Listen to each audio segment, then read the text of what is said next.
பேர் ஜெகநாத்ங்க. நான் வேலூர் தான். இந்த மும்மொழி கொள்கை பார்த்தோன்னா, எனக்கு வந்து தெலுங்கு படிக்க வைக்கணும்னு ஆசை.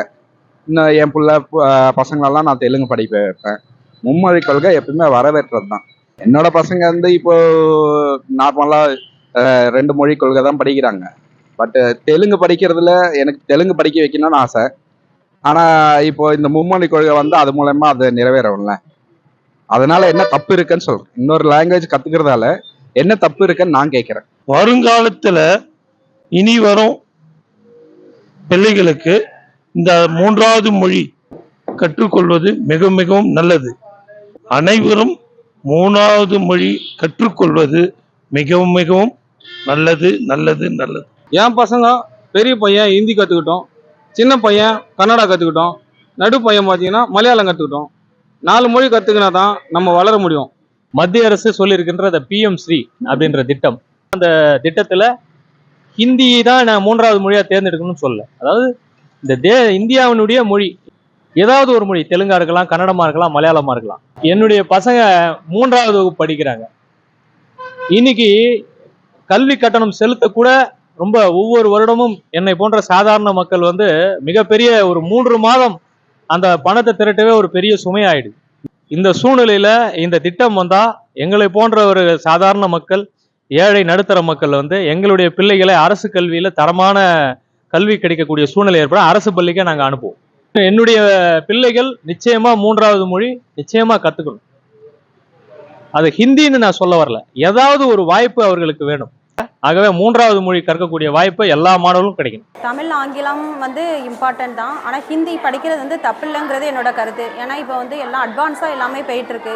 ஸ்டூடெண்ட்ஸ் வந்து வெறும் தமிழ் இங்கிலீஷ் லாங்குவேஜ் மட்டுமே படித்து இப்போ வந்து அடுத்ததில் போய் ஒர்க் பண்ணுங்கிறது கஷ்டம் தான். இப்போ ஸ்டேட் கவர்மெண்ட் வந்தால் அடிஷ்னலாக ஹிந்திலேருந்து நிறைய பேர் வந்து படிக்காங்க. அப்படி இருக்கும்போது நம்ம வந்து கண்டிப்பாக ஸ்கூலில் வந்து ஹிந்தி வந்து அவசியம். ஆனால் யாரையும் கட்டாயப்படுத்தக்கூடாது. இதை கண்டிப்பாக படித்து தான் ஆகணுங்கிறத கட்டாயப்படுத்தக்கூடாது. கண்டிப்பாக ஹிந்தி அவசியம் தான் நான் நினைக்கிறேன்.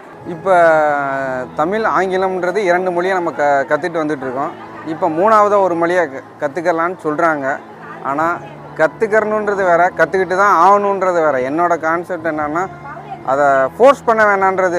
படிப்பு விஷயத்தில் மற்ற யாரும் தலையிட வேணாம். படிப்பு அந்த பசங்க அந்த ஸ்கூலில் அவங்களுக்கு ஹிந்தின்றது ஒரு லாங்குவேஜ், அவ்வளோதான். அது ஒரு சப்ஜெக்டாக பார்க்கட்டும்.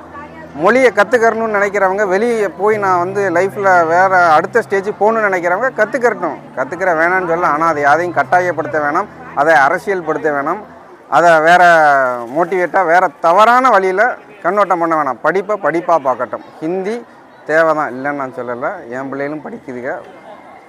ஃப்யூச்சரில் இப்போ நம்ம சென்னையை தாண்டி அங்கிட்டு போயிட்டோம்னா ஹிந்தி தெரியாமல் தமிழ் ஆங்கிலம்ன்றது எங்கே போனாலும் இருக்கும். ஆனால் ஹிந்தின்றது நம்ம வந்து இன்றைக்கி ஒரு ட்ரெயினில் போனால் கூட ஒரு டிடிஆர் கூட வந்து ஹிந்தியில் தான் பேசுகிறாரு. அப்படின்ற போது கற்றுக்கட்டும். இப்போ எனக்கு தெரியாத விஷயத்த கூட என் பையன் வந்து அவங்க ஹிந்தியில் அவங்க சொல்லும் போது அவங்க ஒரு தமிழ் ஆங்கிலம் ஏற்கனவே நம்ம படிச்சுட்டு இருக்கோம். இப்போ 3வது வந்து ஹிந்திங்கிற ஒரு பாடத்தை உள்ளே கொண்டு வராங்க. நல்ல விஷயந்தான். ஆனால் அதை வந்து கட்டாயப்படுத்தக்கூடாது. இப்போ தமிழ் ஆங்கிலம் படிக்காங்க, 3வது வந்து அந்த மாணவர்களுக்கு ஹிந்தி தேவைன்னா விருப்ப பாடமாக படிச்சுட்டு போட்டோம். அதை வந்து நீ படித்து தான் ஆகணும் அப்படிங்கிற ஒரு கட்டாயப்படுத்துறது வந்து அது வந்து சரியாக படலை. தமிழ் ஆங்கிலம் யாருக்குன்னே இருக்குது. ஆங்கிலம் படித்தா வந்து டெல்லிக்கும் போகலாம், அமெரிக்காவுக்கும் போகலாம். ஹிந்தி தான் படித்து டெல்லி போகணும், அமெரிக்கா போகணுங்கிறது தேவையில்லை. இல்லை, அந்த பையன் சொந்த முயற்சியில் எனக்கு ஹிந்தி கண்டிப்பாக வேணும், நான் டீச்சர் மாதிரி படித்தாலும் இந்தியை படிச்சுக்கிட்டோம்னா படிச்சுக்கலாம். நீ படிக்கணும் திணிக்கணுங்கிற ஒரு இது வந்து அது ஒரு சரியான கருத்தாக எனக்கு படலை. நாம் சற்று சிந்தித்து செயல்பட வேண்டிய கட்டாயத்தில் நாம் இருக்கின்றோம். காரணம், தமிழ் வந்து நாம் பேசக்கூடிய நமது தாய்மொழி. ஆங்கிலம் என்பது பொதுவான உலக மொழிகளில் ஒன்று. ஆக இந்த 2ஐயும் தாண்டி 3வது மொழி ஒன்று நமது இருந்தால் மட்டும்தான் நமது பிள்ளைகளின், நமது வாரிசுகளின் வளர்ச்சிகள் அதிகமாகுவதற்கு வாய்ப்புகள் அதிகம். 2வதாக, எந்த மொழி என்று தேர்ந்தெடுக்கும் பொழுது ஏற்கனவே தாய்மொழி என்று அவரவர் மாநிலத்தில் அவரவர் மொழிகளை தன்னுடைய தாய்மொழி என்று சொல்லிக் கொண்டு வருகிறார்கள். ஆகவே அங்கும் பொதுவான மொழி என்று ஒன்று என்றால் அது ஹிந்தி மட்டுமே. இன்று மத்திய நமது இந்திய இந்திய அளவில் உட்பட்ட பகுதிகளில் பொதுவாக நாம் பேசிக்கொண்டு தேவைப்படும் ஒரே ஒரு மொழி ஹிந்தி மட்டுமே.